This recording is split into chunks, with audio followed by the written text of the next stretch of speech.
Hey everyone, welcome to Ben's Experience. In this video, I will show you how to manage your files and folders in Hostinger Website Builder.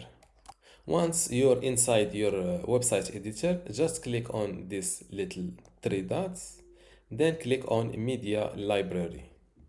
And this is your media library where you can manage your already uploaded files. You can organize them in different folders or upload new ones from your computer.